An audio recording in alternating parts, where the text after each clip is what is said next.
न्यूज़ें जोड़ते हैं भारत की खबरों से। तो न्यूज किस तरह की है आइए हम अवगत कराते हैं, जहां पर बताने का हम प्रयास करेंगे मुगल शासक क्या और किस तरह से। तो इसी से रिलेटेड हम पूरी जानकारी देने का प्रयास करेंगे। जैसा कि बताना चाहेंगे मुगल बादशाह बाबर और राणा ने क्या भारत में न्योता दिया था, यानी बुलावा दिया था बाबर के लिए बुलाने का, भारत में एंट्री करने का।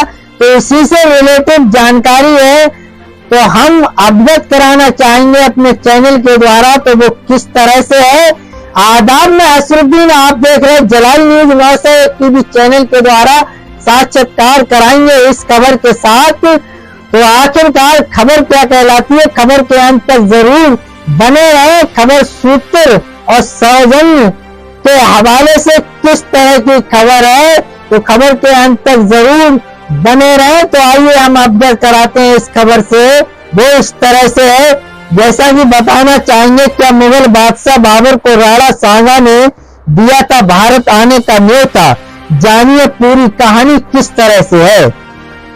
संग्राम सिंह, जिन्हें राणा सांगा के नाम से जाना जाता है, एक योद्धा थे जिन्होंने अविश्वसनीय बाधाओं को पार किया। सिर्फ एक आंख और एक स्वस्थ हाथ के साथ उन्होंने अपने पूरे जीवन में बहादुरी से लड़ाई लड़ी। 1508 में मेवाड़ के शासक बने और इस साम्राज्य को महान ऊंचाइयों पर ले गए। तराइन की लड़ाई 1192 में राजपूत राजा पृथ्वीराज चौहान और मोहम्मद गौरी के बीच लड़ी गई थी और इस जंग के करीब 400 साल बाद बयाना के आसपास हिंदुस्तान की जमीन पर एक और महान लड़ाई लड़ी गई, खानवा का युद्ध जिसे कहा जाता है। बाबर की सेना और राणा संग्राम सिंह या राणा सांगा की अगुवाई वाली राजपूत सेना के बीच हुआ था। यह भारतीय इतिहास में एक महत्वपूर्ण घटना थी जिसने मुगल साम्राज्य बाबर के लिए भारतीय उपमहाद्वीप में मुगल साम्राज्य का रास्ता खोल दिया। दोस्तों, हम इस खबर से अवगत कराने का ये प्रयास कर रहे हैं कि इसका जिक्र आया था, तो मैंने आपके साथ इस पूरी जानकारी यानी कहानी के लिए साझा करना बेहतर समझा, बढ़िया समझा। इसी के चलते आप सभी के बीच इस बात को लेकर आया। तो डिटेल से जितनी भी जानकारी हमारे पास है तो इसे हम साझा करने का अपने जलाल न्यूज 900 टीवी चैनल के माध्यम से साझा करने का प्रयास कर रहे हैं। तो खबर के अंत तक जरूर बने रहें। खबर सौजन्य सूत्रों से किस तरह की खबर है, आइए हम और जो रिलेटेड जानकारी है वो हम बताने का प्रयत्न कर रहे हैं। तो जैसा कि हमने आपके लिए बताया, रास्ता खोल दिया। सपा सांसद के बयान से बवाल।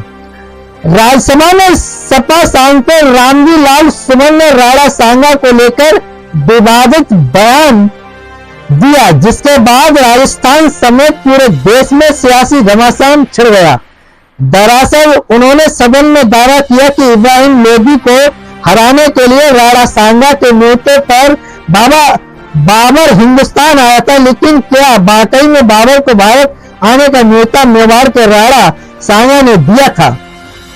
दिल्ली का न्योता मेवाड़ के राणा सांगा ने दिया था। दिल्ली के लोधी शासक इब्राहिम लोदी को राणा सांगा ने खुद 18 बार हराया था, तो उन्होंने उसे हराने के लिए बाबर को क्यों बुलाया?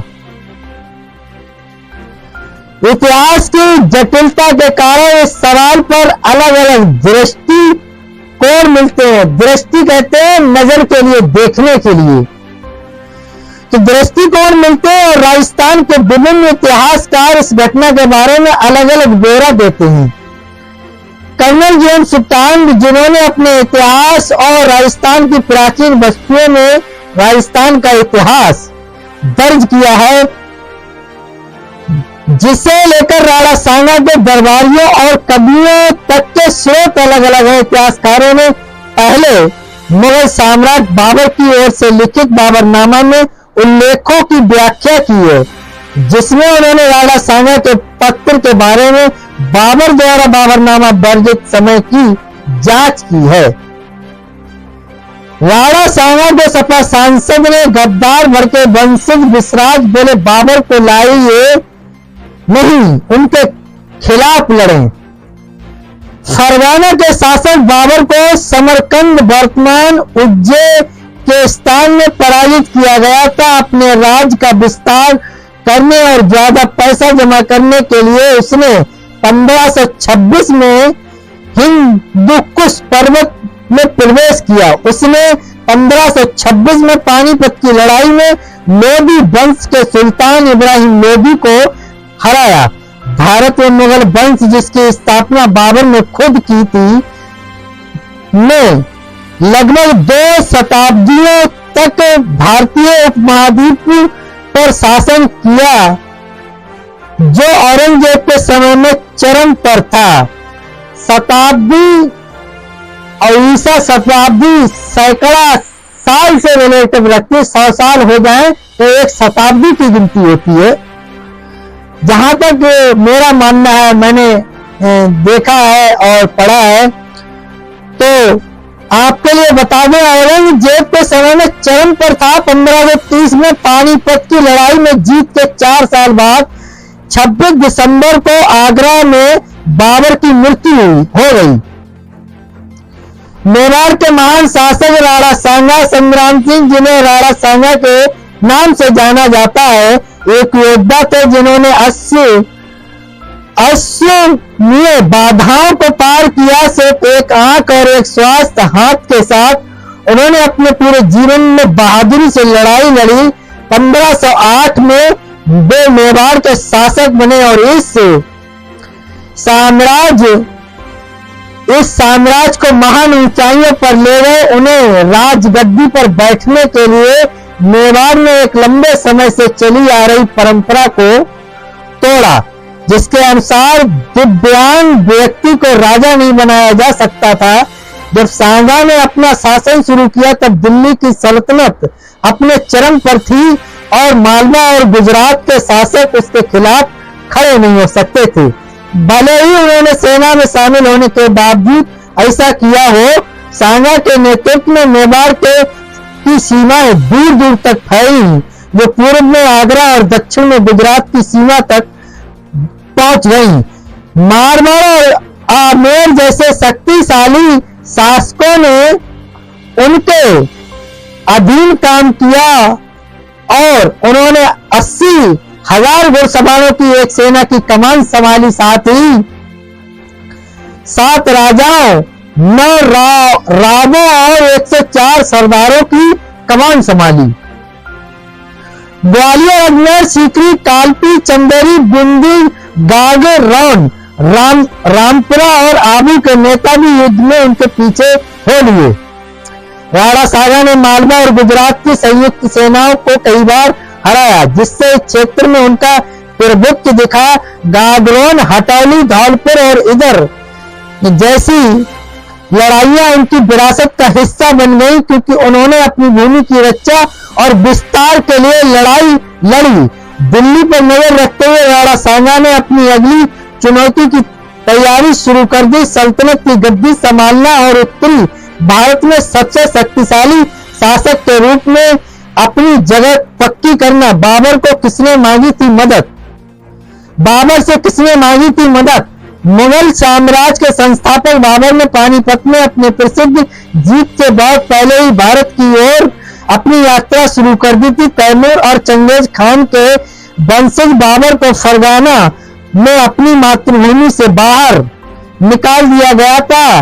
उसने साम्राज्य का सपना देखते हुए काबुल के बीहड़ पहाड़ में 2 दशक से अधिक समय बिताया। फरगाना और समरकंद में अपनी पैतृक भूमि के खोने का उसको भारी असर पड़ा और हिंदुस्तान की संपदा उसके लिए नई संभावनाओं जैसी थी।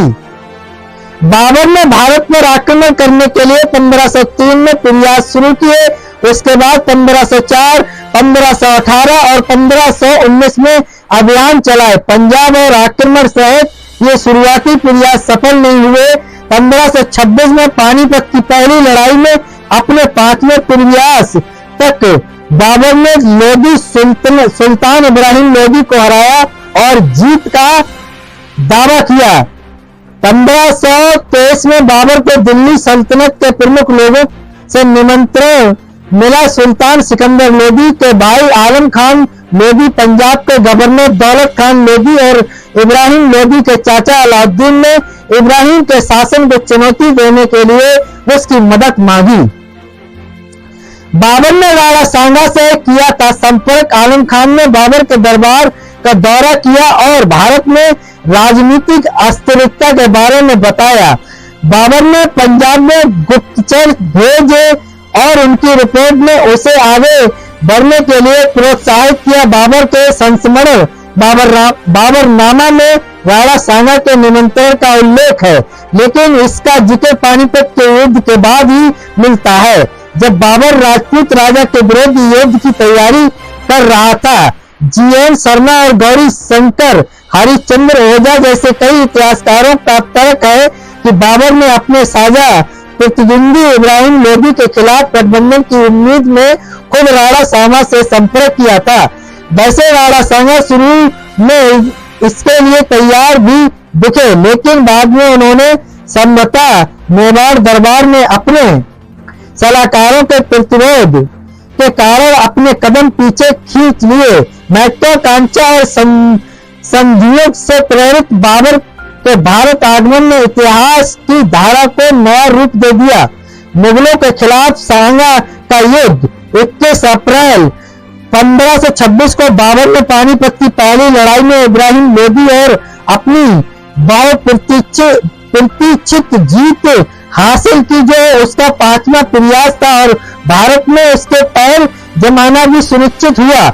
इस सफलता के बाद बाबर ने अपना प्रभाव और बढ़ाने की कोशिश की, लेकिन उत्तरी भारत में एक प्रमुख शक्ति राणा सांगा उसके लिए एक बड़ी बाधा बनकर खड़ी रही। इससे टकराव की स्थिति पैदा हो गई, जिसमें पहली बड़ी झड़प फरवरी 1527 में बयाना में हुई। अब्दुल अजीज के नेतृत्व में बाबर की सेना ने बयाना किले पर कब्जा कर लिया, जो सांगा के क्षेत्र एक महत्वपूर्ण हिस्सा था। हालांकि राणा सांगा ने जवाबी कार्रवाई की और मुगलों को हरा दिया, जो भारत में उनकी पहली हार थी। यह संघर्ष 16 मार्च 1527 को खानवा की लड़ाई में बदल गया, जो बाबर की तैमूर सेना और राणा सांगा के अधीन मेवाड़ साम्राज्य के बीच लड़ी गई थी। उत्तरी भारत में वर्चस्व स्थापित करने के लिए महत्वपूर्ण इस लड़ाई को मध्यकालीन भारतीय इतिहास में एक महत्वपूर्ण मोड़ माना जाता है।